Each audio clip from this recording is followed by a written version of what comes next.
Call the council meeting to order. We'll start with Pledge of Allegiance. Brett Hales will lead us in the Pledge of Allegiance.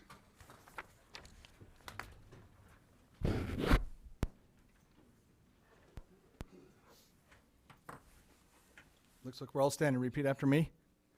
I pledge allegiance to the flag of the United States of America and to the republic for which it stands, one nation, under God, indivisible, with liberty and justice for all. Thank you. Thank you, Brett. Next order of business, council meeting minutes, March 3rd, 2020. Do I have any additions or deletions? No, would you like a motion? I'm ready for a motion. I'll move approval. Second. I'll second. Oh. All in favor? Aye. Aye. Any Aye. opposed?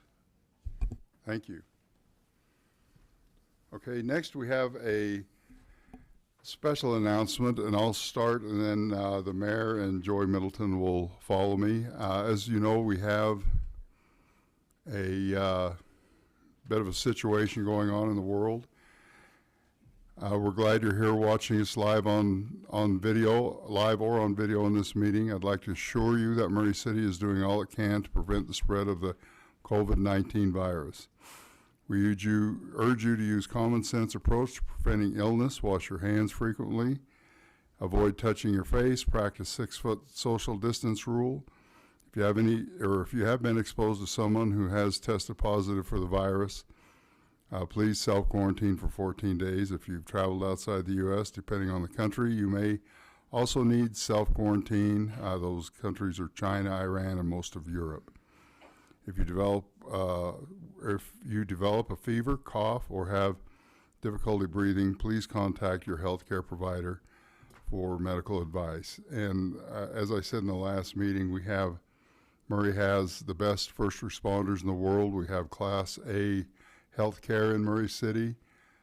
Take care of yourselves and help us take care of them so they can take care of you.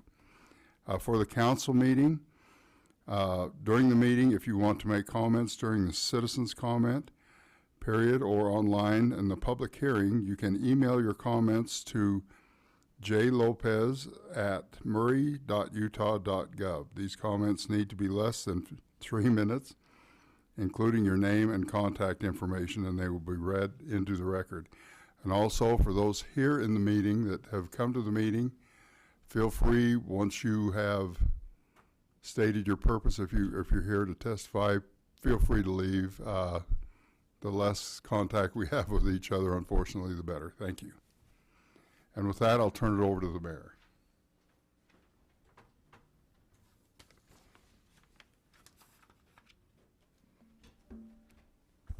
Okay, thank you, Mr. Chair. First and foremost, my message to the citizens of Murray tonight is this is not a time for panic or fear. We're very concerned about this outbreak tonight, and I want to outline some of the precautions and measures that we've taken and are taking as a city. The COVID-19 situation is very fluid, as you know, and constantly changing, and there is so much information out there. It's being blasted to the public through news outlets, social media, state and local websites, and so forth. So much that it's becoming a challenge to even keep up with it. I urge everyone to stay informed, but caution you to get your information from reliable sources such as Salt Lake County Health Department, Utah State Health Department, Centers for Disease Control, or CDC.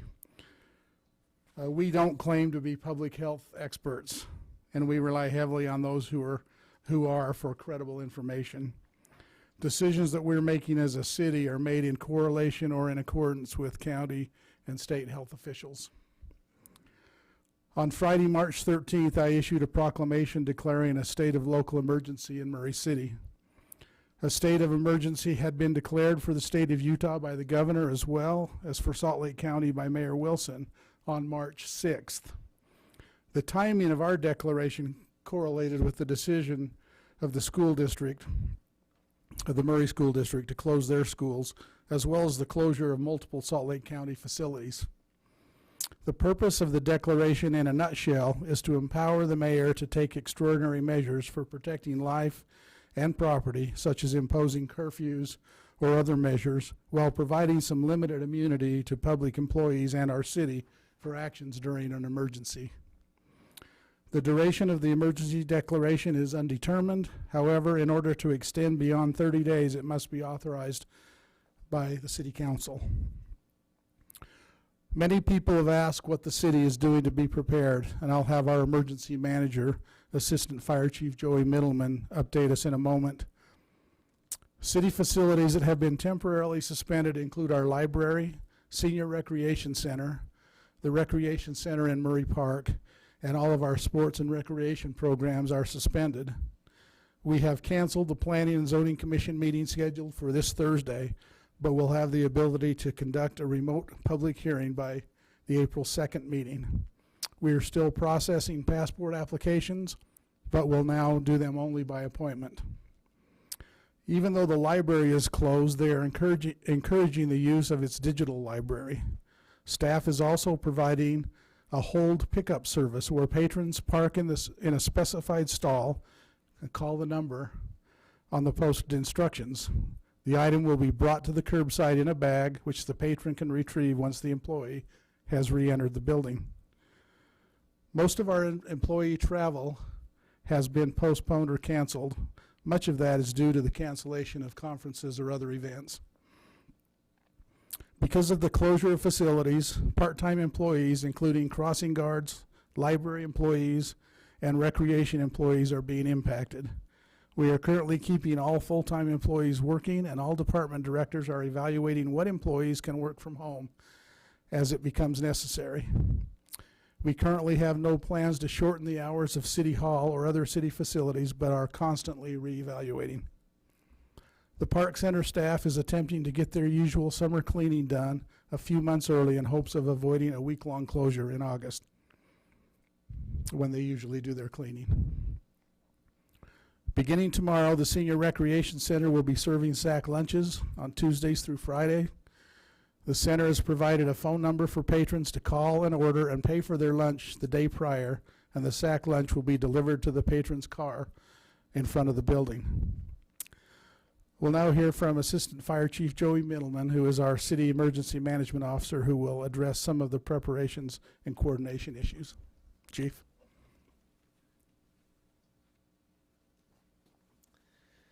Thanks, Mayor and City Council, and also especially those out there listening, the citizens.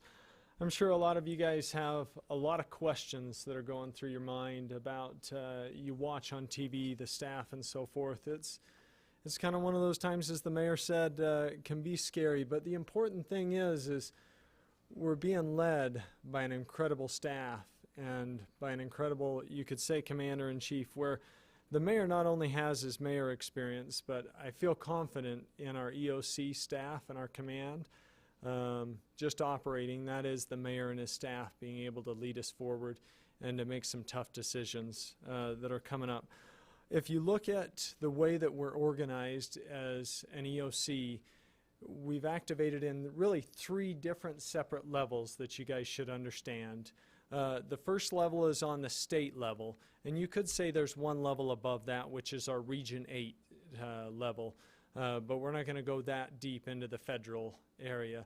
But we're activated on the state level, and that is where the governor's put his team, and a lot of our citizens see that. Below that level, our county government, Mayor Wilson, Gary Edwards, and then Clint Minkum are at the helm of that command staff, and they're pushing out through their information on a couple of different avenues to our local cities that are working together to be able to develop our plans and response and tracking and procedures that we follow for our EMS workers, for our public safety workers in both police and fire, and so on.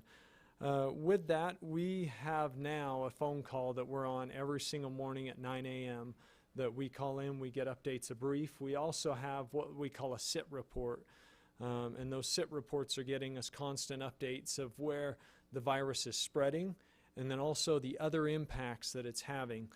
I would imagine you guys have large concerns about both the virus and the economic impacts. And I believe we're starting to now address a little bit more of those economic impacts on a statewide level, as you guys are seeing a little bit more on the state level.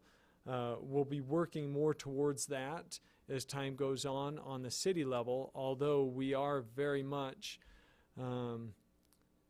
on a city level for that response. It's not like we have bailout plans or anything like that as an EOC. The city, as you guys are well aware of, isn't funded to do such things. Kind of going more a little bit into it, I want to push out a couple of education messages while I have the microphone. One is for United Way out there. The United Way, I've given the council members a flyer, but also they have it in their email. And those of you guys that are listening, if you can look up online 211, they have a lot of resources that a lot of people aren't aware of. The common thing that I've heard is, what is 211? And it's a public information, as you guys can push out, for housing, for food, for assistance, for mental help. And that's what I want to reach out today as an EOC and as a fire department and public safety is, we understand these are hard times. Have a support network around you. Even though we're talking 6-foot distancing rules, it's very important right now that you have that support network that you can go to, because oftentimes in hard economic times, we struggle, both mentally, physically, getting outdoors. That's part of our mental health. And so I want to reach out and say, there's resources out there for you. Reach out and know what they are. The second part of that is the neighbor helping neighbor. I want to really stress those citizens as well as the council members. If you're listening to me, please pass the word. You each have a neighbor that is willing to help you out, whether it be going to the grocery store, borrowing a roll of toilet paper, for as silly as that might be. I promise you, your neighbors in Utah, and especially in Murray City, are willing to help you out. We see this on a daily basis of emergencies, on whether it be a heart attack or somebody get hit on the road, that people are willing to help other people. I want to stress that. That is still there. And we need to be texting our friends. We need to be checking with our neighbors. And that is one of the most important things that we can emphasize as a EOC in Murray City. And as we reach out, this isn't like an earthquake where we have a CERT response and we respond out with people to help you with your house, or a collapse. It is a text, just a way that you can help your neighbor out. It might be that they're not comfortable going to the store and you can pick up their groceries for them. So I want you guys to remember that. Other than that, a couple of things, as the mayor mentioned about the senior center. Remember connecting with your schools for the kids, as well as aging services. They have a lot of resources. So with that, I'll turn the time back over to the mayor unless anybody has any questions for me or any concerns. Okay, Any thank you. questions? Just a big thank you. Yes. Thank you, Joey. Thank you, Chief. Now, that's what we've been doing to prepare some of the things, some of the highlights, I should say. Now I would like to ask the public to take a moment and consider, what are you doing to prepare to combat this pandemic? And I want to emphasize the importance and reiterate what Chief Middleman just said, the importance of self-reliance and personal preparedness. This is a time that we all need to reach out to our friends and our neighbors. It's a time to share resources and helping hands. I also have a serious concern, as all of you do, concerning the impact of this situation on our economy. I urge you all to continue to support our local businesses as possible, especially small businesses. We're all going to be impacted financially in one way or another. The governor announced this afternoon that all counties in Utah have been approved for SBA, or Small Business Administration assistance. So further information about that assistance is forthcoming from the governor's office. So I want to conclude where I started, and that is that this is not a time to panic.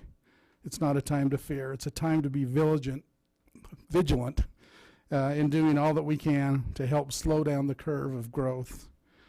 I encourage you to avoid buying more than what's necessary of supplies and food in order to help avoid the fear and uneasiness that's caused by empty shelves. Finally, I reiterate the need to stay informed. We will constantly be posting updates on our social media outlets, and I'll be happy to answer any questions that the council may have. Does anyone have any questions? Rosalba? Good. Thank you. I know if we could just beat this with toilet paper, we'd probably be in good shape, but We'd be in such good shape. Can I ask a question? Sorry, I was giving Rosalba a chance. Sorry, I have to read my own handwriting, which is its own challenge. Has there been any conversations with the hospital and pairing with the city as they prepare? yes, we have been in contact with the hospital on a couple of different levels. And Chief Middleman, do you want to comment further on that? So, I'll wait so it's recorded. On the hospital level, they also have an emergency manager, Kristen, that's assigned to that, and so we communicate with her as well as she's on our county base. The hospital, even though we would love if they would just only serve Murray, they serve a larger basis. Yeah. And so we have been in contact. Everything that they're doing, we're usually briefed on and then updated, especially where as the large original COVID-19, the concern was, hey, we're bringing a patient off of the cruise ship, which that was an easy take. They have facilities that are top of the line, and they're bringing in more than they ever have for this. So, I feel we're really lucky to have them, yes, in our community. Thank Yeah. you.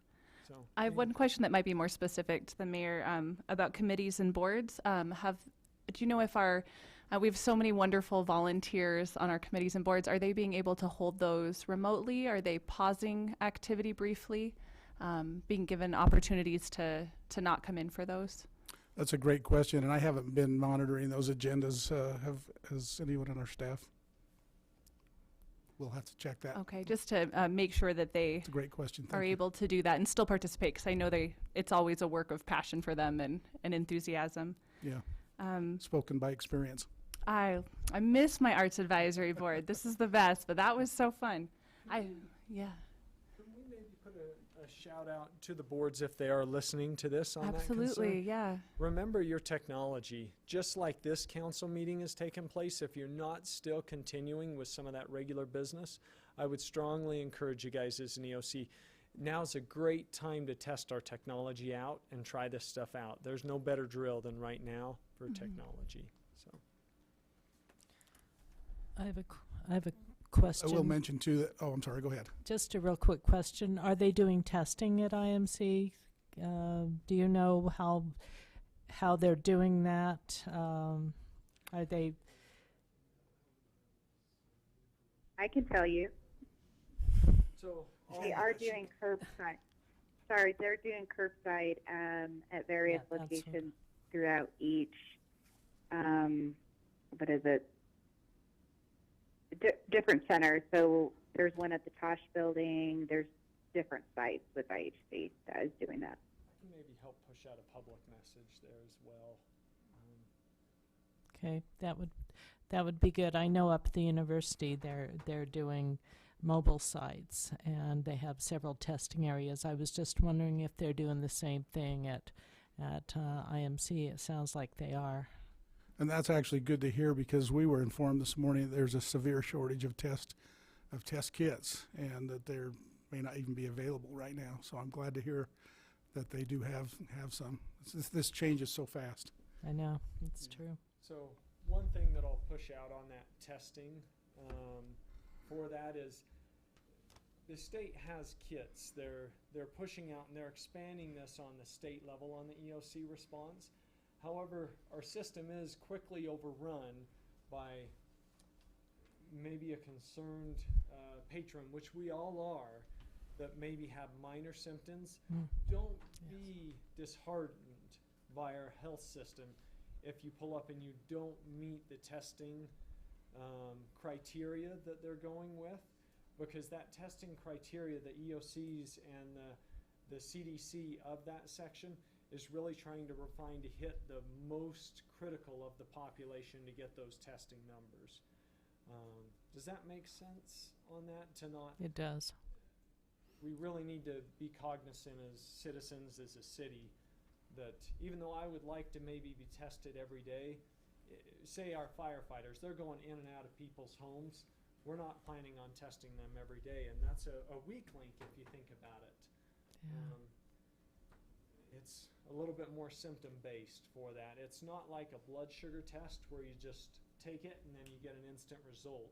Even the test would be a 24 to 48 hour response back. Even the president of the United States didn't have a instant 1 hour result come back to him.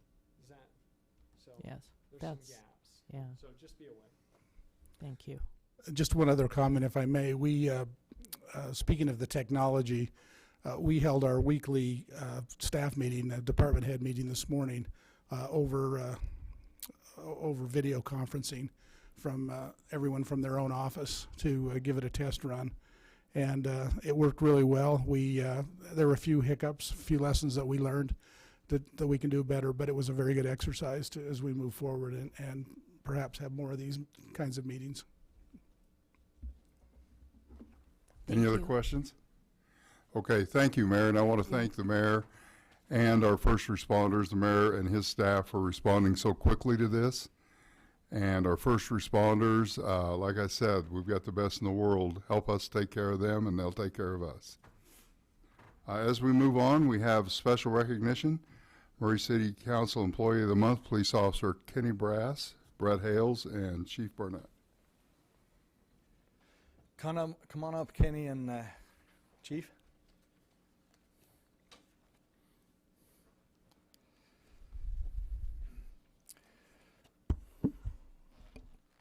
How you doing?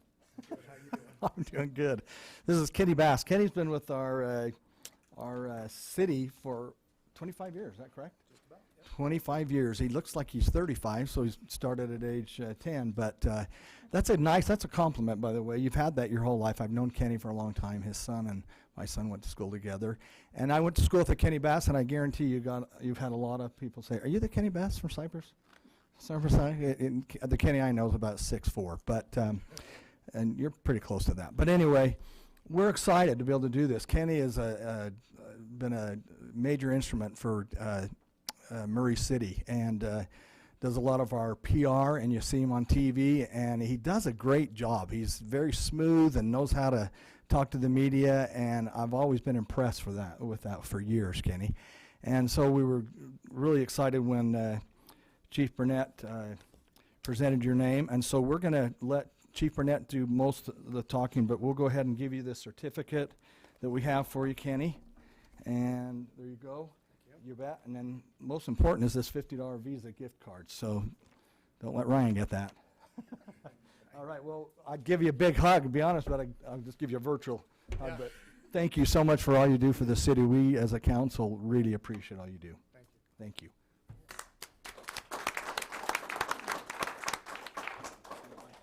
6 feet, please. Keep that distance. Now, this is one that I was excited to present to you as our Employee of the Month. I've known Kenny the whole 25, excuse me, the whole 25 years he's worked here, because I've only been here 23. He came on as a reserve, worked on my patrol shift, and we hired him as an officer. And he's, throughout his career, there's been a lot of things he's done. He's been a detective 2 different times. There's a time limit. He did his stint in detectives, went back out in patrol, came back in detectives, has worked for the last several years as one of our traffic officers riding motorcycles and taking care of the school zones and any traffic issues and community service issues that you have. Kenny's one of those guys that's out there all the time. And he's been a phenomenal asset as our public information officer. And he's been doing that for quite a while. He has a great relationship with the media and with the public, and that helps the city and the city's image, and helps us when we need to get information out or to get the right information out. When they have somebody that they respect and they know they can call and they're going to get the truth from and it will work with them, it's always good. And Kenny's had that relationship, so we're grateful he's still here, and for as long as he's here, we keep using him. And you know, you get a good horse, you ride him till he drops. So he's he's still going. So congratulations.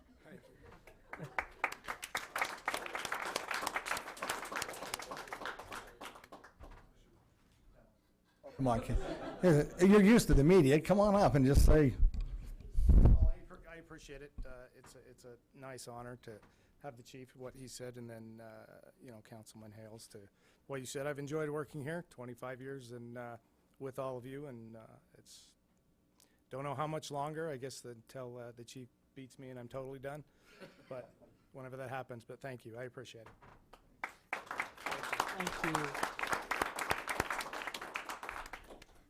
Thank you. And thank you for everything you all do. Okay, next is consider a resolution of the mayor and municipal council of Murray City, Utah, in support of the Murray Exchange Club by recognizing and declaring April 2020 as Child Abuse Prevention Month. Sherry. And the mayor, yeah.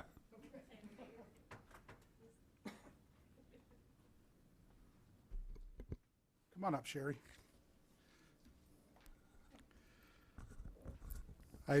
Before I read this, I'd like to just take a minute and recognize the good things that the Exchange Club does for the community. And so thank you, not just for this, but for everything the Exchange Club does. Thanks for being partners with us. So this is a joint resolution of the mayor and municipal council of Murray City, Utah, in support of the Murray Exchange Club in recognizing and declaring April 2020 as Child Abuse Prevention Month.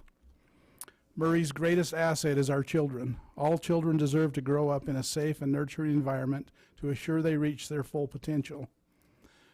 Whereas child abuse is a serious and growing problem affecting over 3 million of our nation's children annually, and with over 29,000 cases of child abuse and neglect reported statewide, and 210 cases right here in our city.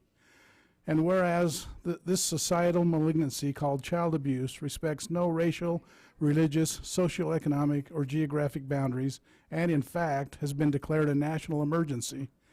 And whereas the National Exchange Club has adopted this cause as its national project and is supporting parent aid programs, parenting classes, educational programs, and community service activities, and is helping to make significant progress in stopping this crime against families and children. And whereas the Murray Exchange Club members are active and positive participants in the city of Murray in accordance with the standards of the National Exchange Club. And whereas the Murray Exchange Club is anxious and appreciative to share this worthwhile cause and opportunity with Murray City. Now therefore, as the Mayor and Murray City Municipal Council, we hereby resolve to recognize and declare April 2020 as Child Abuse Prevention Month. And we urge all citizens to use this time to better understand, recognize, and respond to this grievous problem. And be it further resolved that in support of the Murray Exchange Club and this worthwhile cause, Murray City will fly the Child Abuse Prevention flag in front of City Hall under our flags from April 1st through April 30th. To promote the awareness of child abuse prevention, the Exchange Club will host a gathering in front of City Hall on Monday, March 30th, 2020 at 6:30 p.m. to kick off their month-long effort by tying 210 blue ribbons on the trees and placing 210 blue and silver pinwheels in the grass and flower beds. Mostly the flower beds, right? Representing the number of the all-encompassing cases of child abuse and neglect. Please join us, and I'll comment right now that I was going to be out of town, but with the changes in travel, I'll be here for that. So, yeah. We're appreciative of the work, care, and concern that our victim advocates, police and detectives put forth in dealing with these tough cases. It is our hope that these numbers will decrease as families develop healthy, caring, nurturing, and loving friendships. And be it still further resolved, we commend the Murray Exchange Club for their continued efforts in helping families break free of this vicious cycle of child abuse. Our nation's greatest asset is our children. All children deserve to grow up in a safe and nurturing environment to assure they reach their full potential. And that is our resolution. Thank you, Mayor. Sherry, do you want to speak? You want to pass it first, or? Do you want, would you like a Yeah, are you motion? ready for a motion? Or I am, yeah. Go ahead. Yeah, let's see before you want to speak. Okay, I will make a motion to adopt a joint resolution of the mayor and the municipal council of Murray City, Utah in support of the Murray Exchange Club by recognizing and declaring April 2020 as Child Abuse Prevention Month. I'll second that.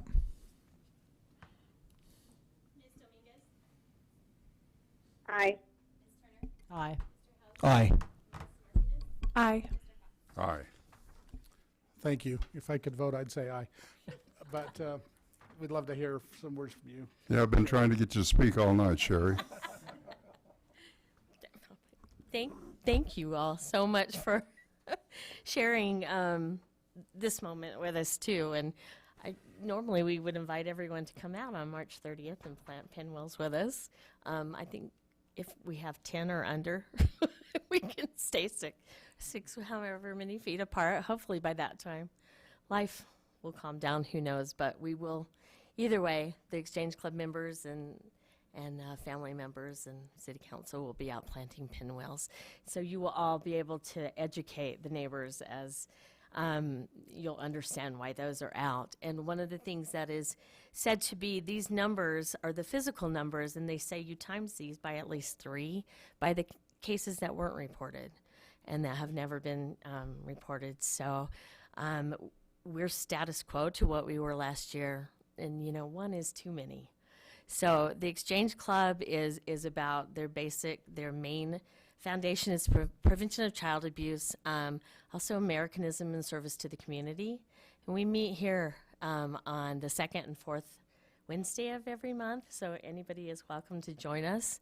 And I just wanted to add, we have a youth group, our Murray Youth Excel is what it's called, and they have been working with the online community, Murray Community Online, for any of the needs that need to be answered. Some of the people were saying, I can't get, curbside help or whatever, and we're responding to them one-on-one. Just tell us what you need and we'll get it to your door. So our youth group has been working with that, and they're also our Murray Youth Government, so they wear 2 hats. So they've been in the middle of that. We're also running a blood drive Saturday at the Murray Park. We're bringing the bus out, so we're grateful for Murray to stand behind us. I work for Red Cross on the side, and we got the numbers today that we've lost 86,000 units. I have been working with IMC Hospital, and they are canceling all surgeries except for emergencies.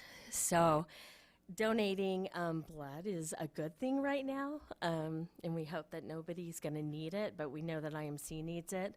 And within 4 days, we're going to have it'll be put to good use. So if anybody can come over from 8 to 2, we're going to have the bus over at the park. And we also have, Murray has a couple of other drives going in the next few weeks too to support the need. We're with all the cancellations from the high schools and the colleges, we have people that are letting us come out and try and make up for that. So we're grateful for Murray to be such great partners on that side too. So Exchange Club is trying to help and on all avenues. So thank you for accepting us and being partners with us. Yeah. Thank you. And thank you for the good work you do. Can I just say, I just want to say thank you for raising awareness about such an important issue. And I still have a bag of pinwheels in my garage, so I'll bring them out so we can put them out again. Thank you, Sherry.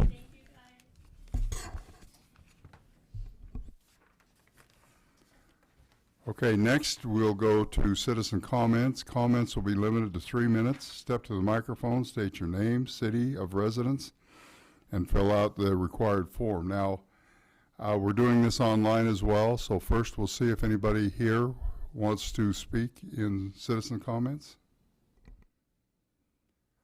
Not seeing any. I have 2 that I'll read.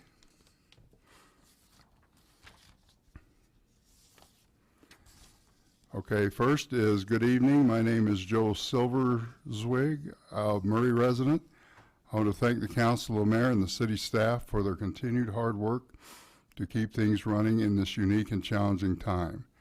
The sense of normalcy that I felt as the street sweeper rolled by my window this AM was a welcome relief from the weeks that have been anything but normal. I want to ask Murray to please adopt an assertive and decisive approach to the growing crisis we're facing with an enemy that is both deadly and sneaky. Citizens who feel healthy can be carriers, and many citizens are not taking the coronavirus threat 19 seriously. Social media, trusted elected officials, and news networks continue to tell different stories about this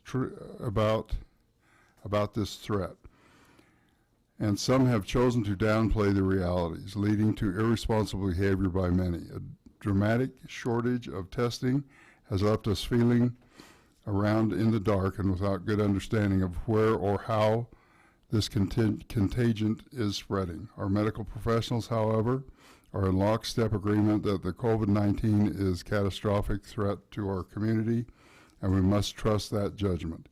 Mayor Camp, council members, please have the courage to act before our governments with more urgency and severity. If our efforts are to contain this pandemic are successful, it may seem as if it's overreacting, but if you aren't willing to risk looking hasty, Murray could become the epicenter of an unthinkable tragedy.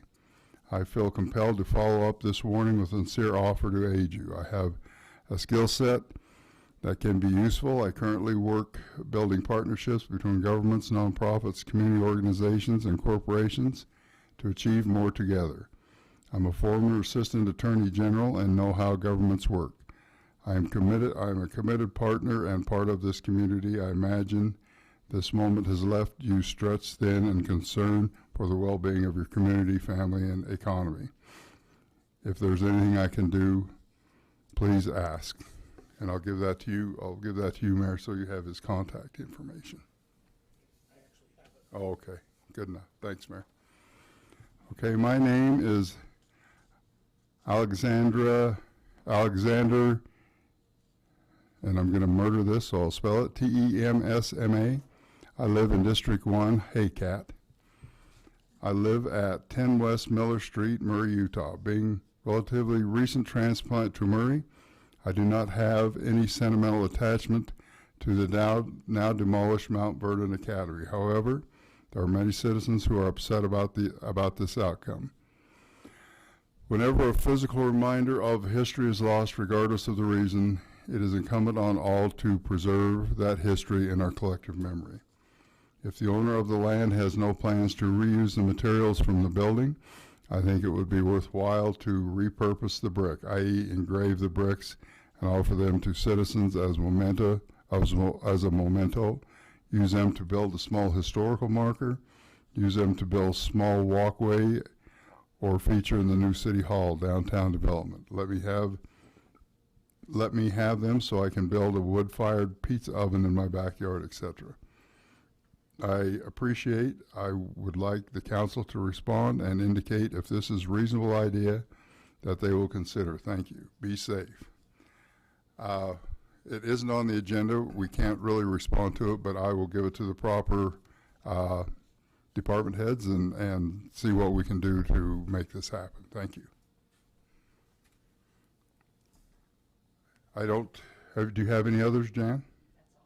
Okay, with that, is there anybody in the audience? Nobody in the audience. We'll close citizen comments and move on to the public hearings. Let's see, staff and sponsor presentations to the public and public comment prior to council action on the following matters. First, consider an ordinance related to land use, amend the zoning map for the property located at 6271 South 9th East, Murray, Utah. From A1 agriculture to R18 low density residential zoning district. Melinda and Jared Cameron, applicant. Thank you. Yes, you mentioned the address of this property is 6271 South 900 East. The applicant is seeking to rezone from A1, an agricultural use, to R18, which is a residential use. This is an aerial shot of the property. You can see it's surrounded, it's got Wheeler Farm to the south, some residential properties to the east. I always have to check my directions. And then across the street we have some commercial development, but it's mostly residential. This shows the current zoning, depicting that it's in the agricultural zone. I do want to point out that a residential unit is allowed in the agricultural zone as well as the zone, the R18, that's being requested to change that too. So this shows the future land use map, and the intent of this property the change to go from R18 is still low density residential, which is what the future land use map shows there. The item was held at a public hearing on January 16th with the Planning Commission meeting. There were several public comments that were received that evening. Most of the individuals there had questions about what the future uses of the property entailed. I mentioned earlier, agricultural is a little more flexible in uses. You can have residential unit on that property with the agricultural use. With the change to R18, you can also have residential uses. So we communicated that to those who were there. The Planning Commission voted 5-0 to send a positive recommendation to the City Council for the zone map amendment. That's what we're recommending as well, that the City Council approve the zone map amendment from from A1 to the R18, single family low density residential. So with that, I'll take any questions. Anyone have any questions? Okay, thank you, Melinda. Anyone here from the public? Well, first, let's see, is the applicant here?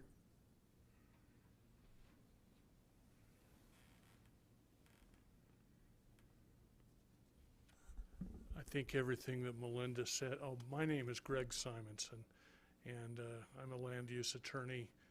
I don't think this is any big controversy, but I've been helping Mr. Cameron with the development on his property, and I think that everything that Melinda has said is accurate, and so I don't really have much to add.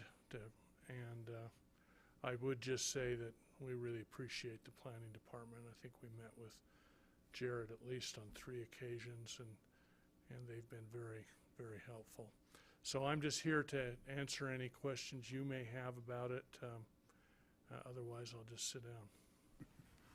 Any questions? Rosalba? I'm good, thank you. Mm-hmm. All right, thank you. Any member of the public here to speak on this?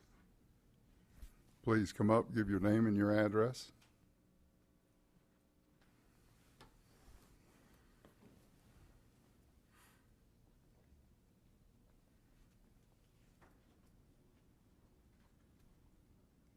I will do some social distancing from the microphone. Can you hear me? Yeah. Mike Cameron is my name, and I live on 1014 Wheeler Farm Cove, which is one of the 7 homes in the development that joins the property just to the east that was presented. I wear well, before I tell you the hats that I wear, I want to just say a couple of unrelated comments to the mayor's presentation.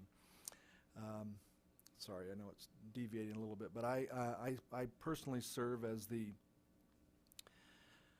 president of a LDS congregation that is in Murray. We have about 2,500 members that live in your community, most of which are, in the high-risk category, 60 and above, most of the 2,500. My wife and I also own a business that's headquartered in Murray. We own Christofferson Business Travel, and we have over 100 employees that come to work every day in Murray. We're also residents of Murray ourselves.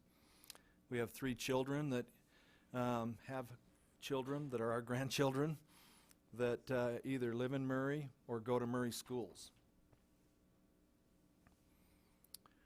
We are counting on you guys to take care of my congregation, my employees, my family, my children, and thank you. It was worth being here today just to hear from the mayor and the chief of police and the fire chief. Thank you.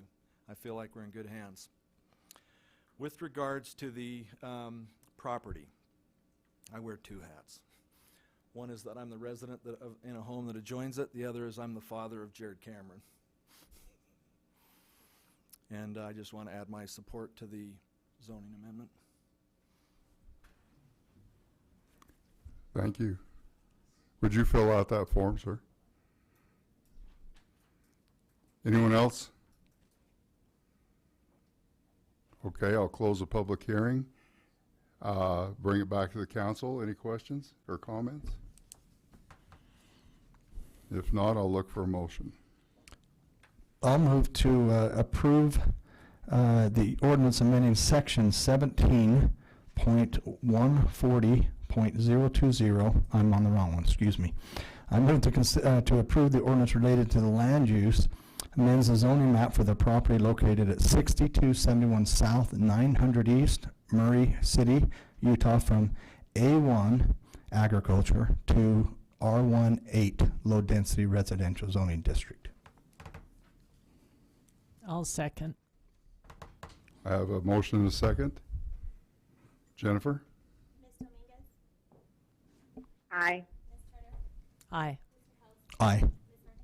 Aye. Aye. The motion passes. We'll move to the next. Feel free, if your business is done, feel free to decongregate. Okay, next is consider an ordinance amending section 17-140-020 of the Murray City Municipal Code related to allowing twin homes as a permitted use of a residential neighborhood business zoning district. Jared Hall, Melinda Greenwood presenting, Brad Reynolds applicant. Thank you. Appreciate the chance to speak to you all again tonight. So for the public and as a refresher for you guys from before as a council, this is a text amendment request particular to the RNB zone. That's section 17.1.4140 of the zoning code. The RNB stands for Residential Neighborhood Business. It was implemented a number of years ago by the city to buffer large, stable residential neighborhoods from high traffic streets like 9th East and Winchester Street that you can see on the map here. The section of the map you're looking at is from the future land use map in the general plan. So it looks like zoning. This is not the actual zoning, but that pink color that you see is indicative of residential business as a category. That tells us basically as staff when we look at this map, if properties in those colored zones want to rezone to something like residential neighborhood business, we try to support that. It is kind of a limited area of the city. You're looking at most of the land in the city that is slated for residential neighborhood business, for RNB. There are a couple of little outliers, but this is 99% of it right here in this slide, just at the south end of the city. A lot of those properties have not been rezoned to RNB. They're slated for it, and we support rezoning them, but they haven't necessarily all been rezoned to it yet. Recently, Brad Reynolds Construction rezoned several properties together from R18 to RNB in that area there in the middle red square. And that brings us to where we're talking about permitted uses. So the text amendment here is to add a permitted use for twin homes to that R&B zone. Most of the uses are light duty commercial uses like offices for dentists. Yeah, we have some optometrists and things like that that kind of empty out at 5 o'clock. But we do have 2 residential uses as permitted uses in the R&B zone, single family homes and duplexes currently. There is a distinction in our code between duplexes and twin homes, and the amendment that Mr. Reynolds has requested is to add the twin home category as well, so that not only would you have a permitted use for duplexes in the R&B zone, but you could also do twin homes. So the distinction between a twin home and a duplex, and the reason it's important, is that a duplex in the R&B zone can be on a 10,000 square foot lot, and you basically have 2 dwelling units as a part of one building. That's the only available ownership of that structure is a single person. So you have 2 units, but a single property that can be owned. In a twin home, you have the exact same situation, 10,000 square feet and 2 units, but those 2 units are separated and can be owned individually. And without a lot of further explanation, that is the basic difference that's proposed here. We would add this simple category that would create the same physical situation, 2 units and a piece of property, but those properties could be individually owned. That allows Mr. Reynolds or someone like him on other properties to invest more in the buildings that he builds and to allow ownership of those individual units as opposed to one investor owning 2 property or two dwelling units on a single property. So as a staff and as Planning Commission, we looked at this and said in other areas of the zone and other places in the city where this could still happen in the R&B zone, are we okay with these kind of units going in as twin homes instead of duplexes? And the answer was kind of a, not to put too fine a point on it, but a resounding yes. These are creating an opportunity for ownership, and we think that's a good thing. So we're supported as staff. The Planning Commission voted 4-0 to forward that recommendation to the City Council, and staff is supporting that recommendation as well. It is specific language that only applies to the R&B zone, but will allow these twin homes as permitted uses as well. Do you have any questions for staff at this point? Any questions? Just a comment. Sure. Thank you. You've been very thorough with this, and so I understand it quite well and do appreciate the information. So thank you, Jared. Great. One day we'll talk about townhomes and condos too. It's almost as fun a discussion. Right. I'll look forward to that. Mr. Reynolds, are you here?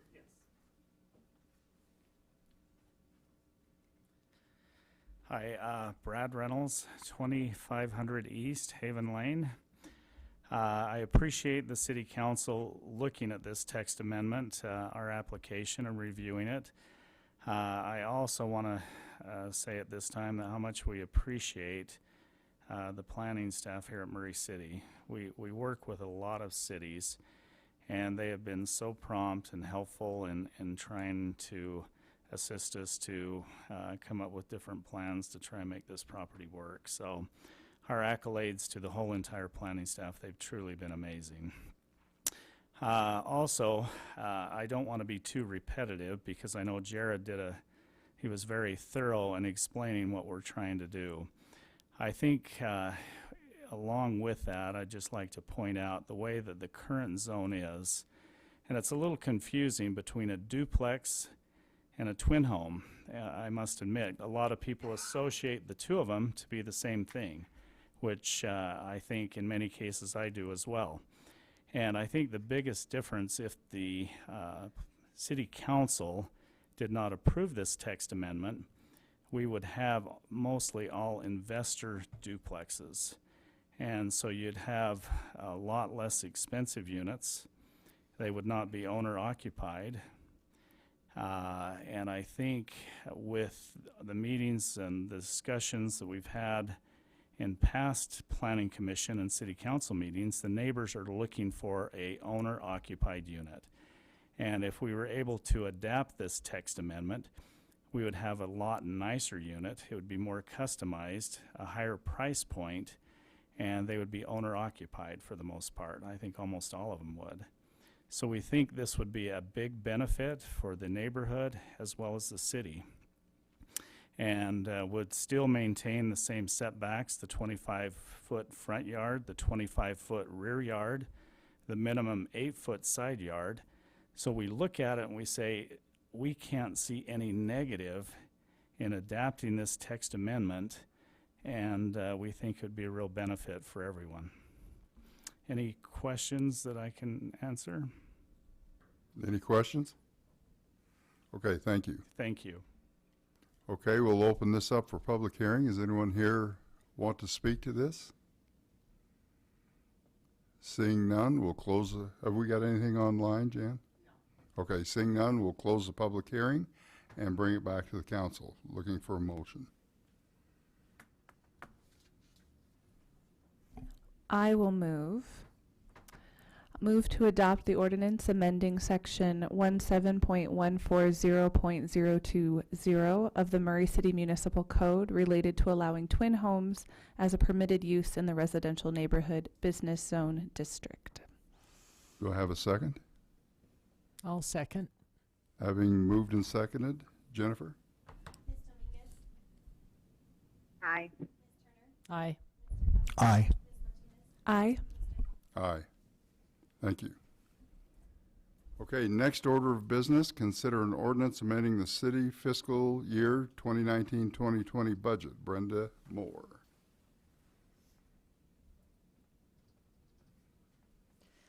Okay, so I have a budget opening for the 1920 budget in front of you.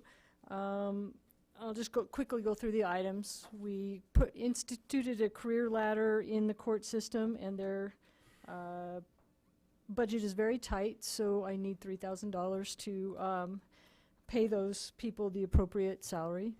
The Alcohol and Drug-Free Committee of Utah awarded the police $5,000 for body cameras and or car cameras, so I have want to add the grant revenue and increase the police small equipment.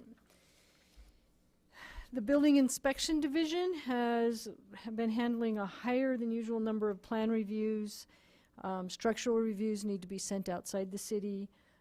Their professional services budget needs to be increased by $50,000 with the corresponding increase in building permit and plan check revenues, because whenever we're sending something out, we're receiving revenue for that. A police car was in an accident and was totaled. We received $42,925 from the insurance company. I'm requesting an increase in the Capital Projects Fund police sale of fixed assets revenue and the police equipment to purchase a new vehicle. And then the Parkway Golf Fund trades non-prime tee times for their online reservation system. That an accounting change was made after we created the current budget, so we need to add $20,000 in greens fee revenue to be offset by $20,000 for the 4UP software. I have also at the last minute, after making a realization that we should have sold bonds, or we're intending to sell bonds for the new city hall in February, that we are running out of the initial, I think it was $1.2 million we had budgeted for architects and various other costs. So I am wanting to add $500,000 to the city hall project. I put in $250,000 for the demolition and site prep. It probably is less than that. If we don't spend it, it will just roll back into reserves. And then about $250,000 for the architect and other related items that could come up. As soon as we sell the bonds, we can reimburse ourselves and use the bond proceeds and the municipal building authority to pick up these costs. But until that point, the architects are still working and we still need to pay them. And hopefully that the last contract we're waiting to be signed will get signed and we can get the bonds sold, so we can move forward with this. Anybody have any questions? Any questions? I just want to thank you for answering all the questions on the first few items that we talked about previously at Committee of the Whole. We were able to kind of fly through them because we spent so much time talking about them previously and getting them explained, so thank you for that. For the one tacked on just for this new city hall, can you explain a little bit more about what you mean about selling the bond and where the money is coming from kind of in the meantime? So what happens when you sell a bond is that we would have had a budget opening, which we haven't had yet because we haven't sold the bond, that would basically put, let's just go with round figures, $30 million in bond proceeds that we have received, so that's revenue, and then we would have $30 million in an expense account to build the building. We didn't do that yet. So right now, we're just adding a little more in our capital projects to continue the pre-work until we can sell those bonds. And then we can work out the system for the municipal building authority to reimburse the city for this $500,000 or whatever we determine we need to get reimbursed for, what we've actually spent. I did add one more thing to the budget opening. It's a little paragraph because I am an eternal optimist that our revenues are going to keep coming in and that we are not going to spend all our money. And we are going to have extra fund balance than the state allows at the end of the year. This allows me to adjust the budget and to transfer that money to the capital projects fund so we stay below the state maximum allowed. If it's not in there, then I get written up for not having budget for doing something. I have a choice. Too much. Be overbalance or not have a budget line. So that language allows me to fix that problem. And if the extra money isn't there, is there another process you have to do, or it just sort of neutral? Nope, it's neutral. Okay, great. Any other questions? Okay, thank you. Thank you. Thank you, Brenda. I'll open it up for public comment. Is there anyone here that wants to comment on this? Seeing none, I'll close that and look for a motion.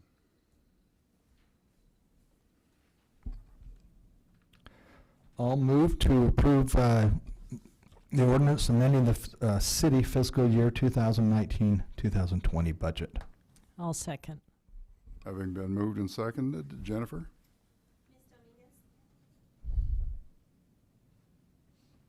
Aye. Aye. Aye. Aye. Aye. All right, we'll move on to business items. Consider approval of a proposed revision to the Murray City Council travel policy. Janet.